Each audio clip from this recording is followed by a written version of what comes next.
bismillaahi rahmaani rahiim casharkan waxaan ku baranaynaa sida loo xalliyo trigonometric equations ama islagyada trigonometriga.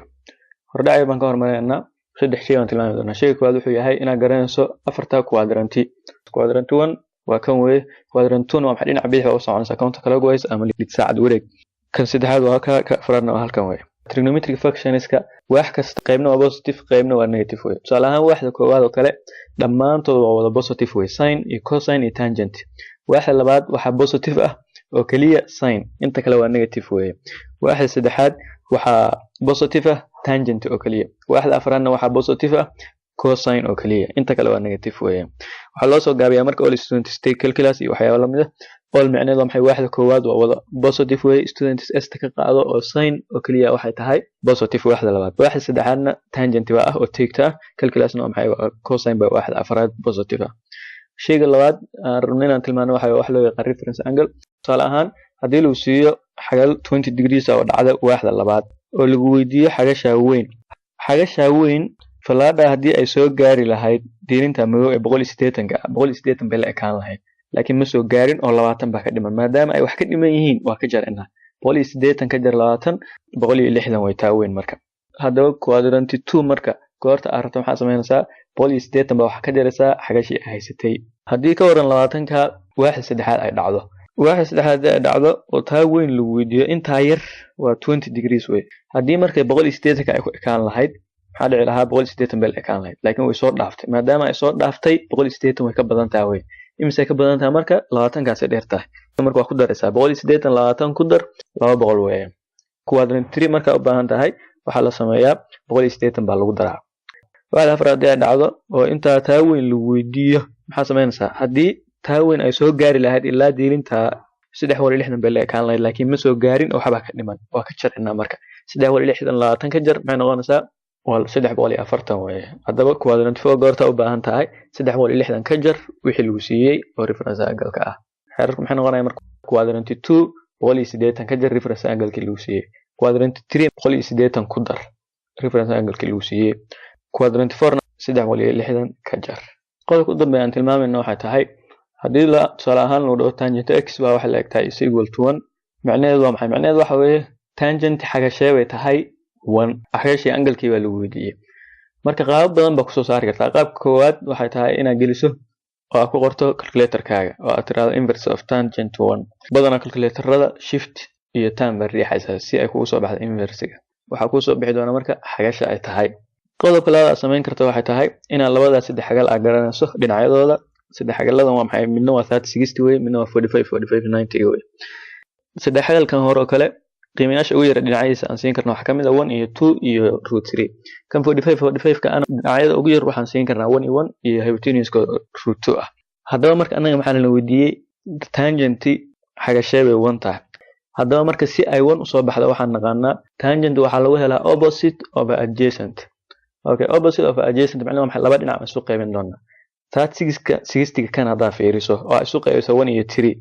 ama hadaa √3 iyo 1 isu qaybiso ama 1 iyo 2 hadaa isu qaybiso mar walba waxaan naqaanaa inaysan 1 soo baxayn. dabalka waxaa nooga cadaanaysa in xagashana la weydiiyay aan ahayn 30 iyo 60 midna.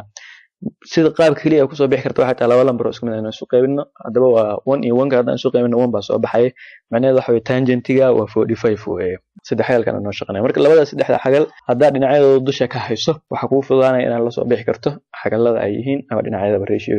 waxyaabaha samayn karto waxaa kamid ah special angleski table-kii inaad xusuusato. tusaale ahaan dee maxaa la weydiiyay tangentiga xagashee bay tahay 1. tangent aan tagaynaa 1 goormay tahay waxa ku beegan 45 baa ku beegan. macnaheedu waxa weeye x waa 45 degrees way. ama waxaa samayn kartaa unit circle-ka inaad adeegsato. unit circle-ka bracketyada fiiri lamaanayaasha horsan mid walba kamid ah waa cosine iyo sin way. qiimaha hore x ta waa cosine, qiimaha dambena waa maxay? waa sin way. sin iyo cosine ma isu qaybin doonaa maadaama tan aan raadin. macnaheedu marka si ay 1 u soo baxdo waa in la isu qaybiyaa laba lambar oo isku mid ah. quadrant 1 fiiri marka ka koowaad kale 1/2 iyo √3/2 waxaan garanaynaa inaan suurtagal ahayn in 1 ka soo baxdo. waayo cosine oo kale hadda ka u dambeeyo waa √3/2 inna 1/2 haddii la isu qaybiyo 1 ma soo baxayso. inaad habka kaliya ay ku soo bixi karto waa kan dhexda ku jira way. ka waa cosine marka 1/2 kan dambana waa maxay? waa sin qiimaheedu way. tangentna waxaa lagu helaa sin over cosine. isu qaybi marka waa 1. marka maadaama kan uu noo suurtageliyay waxay ku beegan tahay 45 ka. macnaheedu waxa weeye xagashaada waa 45. haddii aad dusha ka taqaan oo aad special angleska dusha ka hayso waa sida ugu fiican weeye tusaalaha koowaad waxaan la yiri sin x is equal 1/2 marka lagu dhaho sin x baa inta la eg ama cosine x ama tangent baa inta la eg shaqada koowaad aad qabanayso waxay tahay inaad fiiriso lambarka meesha ku yaal lambarka halka noogu yaal anaga waa positive marka waxaan sameynaynaa waxaan isweydiinaynaa su'aala sin goorma tahay ama waxay ahayd positive shaqada hadda marka shaqadeena waxay tahay anaga qaybta positive ka ah haddaan soo sheegnay sin waxay positive tahay waaxda koowaad iyo waaxda labaad sababtoo ah waaxda koowaad dhammaan waa wada positive oo sin ka ku jirto halka waxaan noo soo baxay marka sin x in ay positive tahay quadrant 1 iyo quadrant 2 positive ka xagee kala nimin lambarka inoo qoran baa positive ah shaqada labaad ay qabanayso waxay tahay waxa lagu weydiiyay angle-ka marka sin x is equal 1/2 marka loo dhaw macnaheedu maxay x ta laga rabaa sin xagashay bay tahay 1/2 way macnaheedu way si awgeed marka haba badan ba adeegsan kartaa ama waxa gelisaa calculator-ka inverse sin adoo shift iyo sin riixaya ama special angles ka daa xusuusato sin goorma tahay 1/2 sin 1/2 waxay tahay goorta xagashu tahay 30 degrees hadoo waa helnay xagasheeni waa 30 degrees laakiin waxaan helnay wax xusnaataa waa quadrant 1 annagana waxaan laga rabaa quadrant 1 iyo quadrant 2 waa quadrant 2 maxaa sameynaysaa marka 30 aan dhigna marka waaxda labaad haddii waxaan soo marka waaxda labaad waxa lagu helaa wixii lagu siiyo reference angle-ka 180 ka jira reference angle-keena waa 30 way 30 180 ka jira waa 150 taas oo macnaheedu yahay 150 way xagasha waaxda labaad labadiiba waa helnay quadrant 1 iyo quadrant 2 waa xalinay tusaalahan labaad waxaan la yiri cosine x waxay la eg tahay negative root 2/2 lambarka nalasi waa negative way si awgeed marka waxaan isweydiin doonaa cosine waxa ay tahay negative ka cosine waxay negative tahay waaxda labaad iyo waaxda saddexaad quadrant 2 iyo quadrant 3 shaqada labaad waxay tahay inaan angle-ki raadina x aha cosine xagashay bay tahay root 2/2 negative ka inoo dambeeyo okay qaab badan ba ku raadin kartaa ama waxa gelisaa calculator-kaaga inverse of cosine ama special angleska table-ka adeegso cosine goorma tahay root 2/2 cosine man tagayna root 2/2 waa kan waxa ku beegan marka 45 degrees macnaheedu waxa weeye cosine waxay root 2/2 tahay goorta xagashu tahay 45 x marka waa 45 weeye hadda marka waxa ogaataa 45 kan aan helnay waa quadrant 1 ha ku khaldamin annagana maxaa laga rabaa quadrant 2 iyo quadrant 3 sababtoo wixii waa negative 45 kan marka waa reference angle binoo yahay ee hadda ma geli doona jawaabteena x qiimayaasheedu 45 ka mid ma aha quadrant 2 iyo quadrant 3 baan raadnaa quadrant 2 marka waxaan sameynaynaa 180 baa ka jaraysaa waa 180 waxa ka jirta reference angle-kaagi 45 ka ahaa waa 135 weeye quadrant 3 baa ku soo hartay quadrant 3 waxaan niri 180 baa lagu daraa 180 baa waxaan ku daraynaa 45 225 quadrant 2 iyo quadrant 3 waa hina waa xalina tusaalaha saddexaad cosine x minus sin x is equal 0 haddii wixii diyaarsan oo sin x baa inta la eg ama cosine x inta la eg tahay la dhahayo ana la siinay laakiin hadda wixii lama diyaarin anaga diyaarsanana marka waxaan rabnaa inaan cosine x baa inta la eg aan iraana ama tangent x baa inta la eg ama sin x baa inta la eg xasameynaa marka sin x aan dhinaca ka midig u soo wareejino anagoo labada dhinac sin ku dareyna sin hadda dhinaca midig u soo wareejiso waa sin positive way labada dhanba waxaan wada qaybinaynaa cosine wada qaybi labada dhinacba cosine hadii cosine loo qaybiyo waxa taqaanaa inay 1 tahay sin loo qaybiyay cosine waxa garanaysaa inay tahay tangent waxaan raadinaynaa marka tangent x goorta ay la eg tahay 1 angle-kee weeye qaabka ugu fudud waxaan gelinaynaa scientific calculator-ka geli waxa ku soo baxay inay tahay 45 na waa maxay waa quadrant 1 ah tangent x hadii 1 uu soo baxay 1 waa positive goorma tahay marka quadrantiyada waaxda koowaad iyo waaxda saddexaad bay tangent waxay tahay positive marka labadaas aan ku shaqeyn doonaa waaxdii koowaad waa baxaynaa waa 45 ka weeye quadrant 3 kaliya inoo harsan marka quadrant 3 maxaa sameynaysaa hadii tusaale ahaan halka laga soo bilaabo halka la keenay 180 u noqon lahaa laakiin xagashi way soo dhaaftay 180 waa ku dareynaa waa macnaheedu 180 hadaa ku darto 45 waa 225 weeye waxay ku cabiran yihiin degrees hadaan radians way fududahay 45 ka waxaan ku dhufanaynaa pi over 180 hore aan soo qaadanay marka 45 macnaheedu waa maxay waa pi over 4 hadii aad rabto 225 sidoo kale pi over 180 ku dhufo waxa ku soo baxay 5 pi over 4 ama waxa sameyn kartaa 5 pi over 4 si aad soo saarto maadaama aad taqaan 180 degree inay la mid tahay 1 pi radian inaad tiraahdo 225 ku soo baxay 225 wuxuu ku soo baxay 45 oo lagu daray 180 45 waxaan naqaanaa waa pi over 4 okay 180 waa maxay waa pi waxaan isku dareynaa marka pi over 4 iyo pi waa jajabiyo weeye hooseyaasha mide xagga waa maxay qaybta midigta ah 4 ku dhufo kor iyo hoosba 4 hadaa kor ayaa ku dhufato waa 4 by hooseeyo 1 hadaa 4 ku dhufatana waa maxay waa 4 labadii hooseeyo isku mid ah mid soo qaado 1 by hadaa 4 by ku darto waa 5 by oo 4 hooseeyaashana mid waa la soo qaatay labada qaab baan ku soo saari karnaa oo hadii radians lagu diro tusaalaha afraad waxa la yiraahdaa 2 sin x plus root 3 is equal 0 okay marka hore root 3 ga aan wareejino positive way adeer negative ku wareegi doona sin ka wali waxa ku dhigan 2 way ku dhufsan tahay u qeybi negative bay noo soo baxay maadaama negative uu noo soo baxay waxaan leenahay sin goormay tahay negative waxay tahay waaxda saddexaad iyo waaxda afraad labada kale waa positive weeye sin angle bay tahay root 3 over 2 okay root 3 over 2 waxay tahay markay tahay 60 degrees x qiimaha waxa noo soo baxay in tahay 60 laakiin 60 waa maxay waa markay tahay quadrant 1 annagana maxaan laga rabaa quadrant 3 iyo quadrant 4 sababta waa negative weeye quadrant 3 marka si aad u soo hesho maxaa sameynaysaa waxaan sameynaynaa reference angle-kii aan soo helnay 60 ga ah ba waxaan ka doonaa 180 240 quadrant 4 waxa sameynaysaa 360 ba waxaan ka jaraynaa reference angle-keenii 60 ga ah waa 300 weeye quadrant 3 iyo quadrant 4 waa helnay waa ka shaqeynay waa tusaalaha shanaad waxaan leeyahay 3 tangent x plus root 3 waxa la egtahay 0 qaabkii oo kale weeye root 3 waan soo wareejinaynaa positive weeye negative ku soo wareegay dhan kale 3 ga ku dhufsan dhinac kale oo qaybi waxaan noqonaysaa negative root 3 over 3 negative bay naga noqotay marka waxaan isweydiinaynaa tangent goorma tahay ama waxay hebay tahay negative tangent waxay negative tahay waaxda labaad iyo waaxda afraad shaqada aan qabanayna waxay tahay inaan qiimihii x ka angle-ka aan raadino tangent angle-ka bay tahay root 3 over 3 waxay tahay goorta angle-ku yahay 30 marka reference angle-keenu waa 30 30 gan waa maxay waa quadrant 1 maxaa loo diray anaga quadrant 2 iyo quadrant 4 waa si aad hesho marka quadrantiga labaad 180 ka jar waa 150 way degree waaxda afraadna 360 ba ka jaraysaa 360 soddon ka jar 330 labadii quadrant waa helnay waa xalina waa tusaalahan lixaad 2 sin square x minus 1 is equal 0 sida aljabrada uga shaqeysan x ba inta leeyahay aan ka soo reebnaa marka waa negative 1 kan dhanka wareeji positive ku reeyay positive 1 2 ga ku dhufsan u qeybi waa 1/2 ka noqonaysa square ba ku jira meesha sin x oo kaliya inaan ku soo reebnaa square root labada dhinac ka saar qaybtan sin x ba ku soo haray qaybtan waa maxay positive iyo negative wana waa root 2 si guud waxa u taqaana in hooseeya aanu raad noqon karin kor iyo hoos waxa ku dhufataa marka root 2 ku dhufo labada hoose hada isku dhufato root ka meesha ka bixi doona 2 kaliya ku soo haray doona korna waa maxay 1 ku dhufo root 2 waa root 2 waxa noo soo baxay positive iyo negative sin waxay heebay tahay positive waxay heebaysa tahay negative laba kamidana waa positive way waa kan koowaad iyo kan labaad laba kamidana waa maxay waa negative oo macnaheedu yahay dhammaan waa positive ama negative way root 2 over 2 goorma la egtahay marka sin angle-ka sin way sin waxay root 2 over 2 tahay goorta angle-ku yahay 45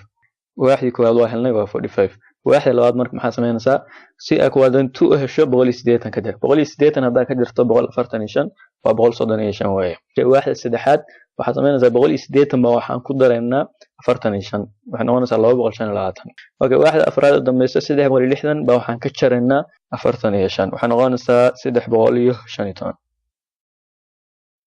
waa tusaalahan toddobaad waxaan sameynaynaa 0 aan la ekaysiinaa si aan 0 u ekaysiino tangent x tricta ka taal igusha xagga kale wareeji oo negative ku wareegaysa equal 0 marka waxaan dibadda u saareynaa common factor-ka ay wadaagaan labada tibix tangent x bay wadaagaan tangent x dibadda u saar marka tangent x tan 0 way la eg tahay inta bracket ku jirtana waa maxay 0 way la eg tahay laba aan kala qaadanaa marka okay qaybta hore tangent x waxa la eg tahay 0 qaybta dambe 3 tangent square x minus 1 waa maxay 0 way la eg tahay mid walba gaar uga shaqeeya tangent waxay 0 tahay goorta ay dul saaran tahay x axis-ka ama goorta tahay 0 iyo 180 tan oo imo shaqay u baahan tahay 1ka negative ka xagga wareeji positive ku wareegaya 3 ka dhufsan xagga wareeji oo qaybin buu ku wareegaya 1/3 uu noqonaya wali square ba ku harsan square root ka saar labada dhanba root hoose ayaa looma ogola root 3 kor iyo hoos ba ku dhufo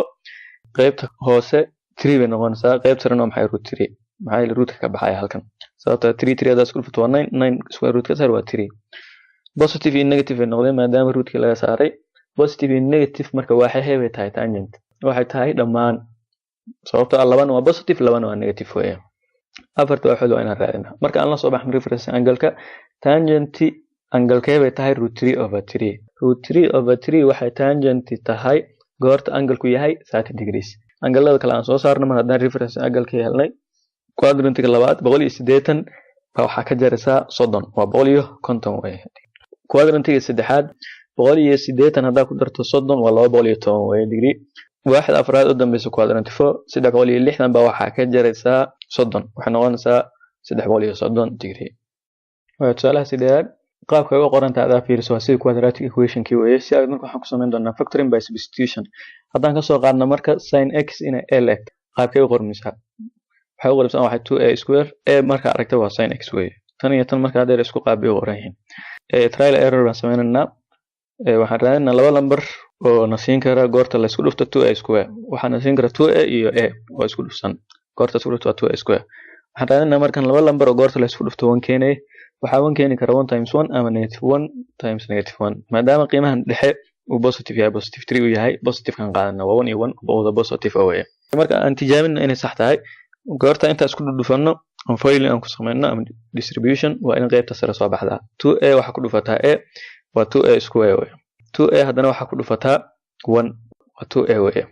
okay 1 ku imaa hadana 1a ku dhufo waa a way okay 1 ku dhufana waa maxay waa 1 way waxaana ogaataa qaybta dhexe 2a iyo a hadaan isku darno waa 3a macnaheedu maxay qaybta hadaan distribution ku sameeyno ugu dambeyn qaybta hore noqonaysa waa sax marka tan 2 sin square x plus 3 sin x plus 1 qaabkan oo kale u geli doonaa labada qaybood kale ku furi doonaa a waxaan niri waa sin x way maxay noqonaysaa marka qaybta hore 2a plus 1 halkan dhihi lahayn 2 sin x plus 1 qaybta dambena waa maxay a plus 1 macnaheedu maxay sin x plus 1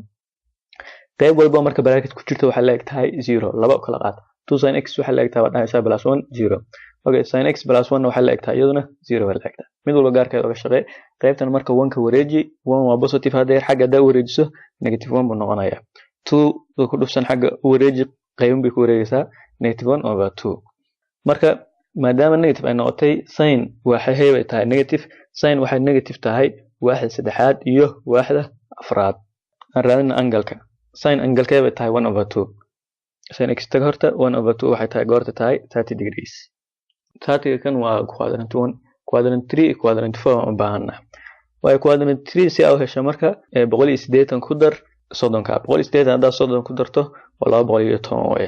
quadrant 4 si aad heshana 360 waxa ka jirta 30 waa 330 way degree qaybtaas aan la qayb kale weeyma hadana shaqo kale ku harsan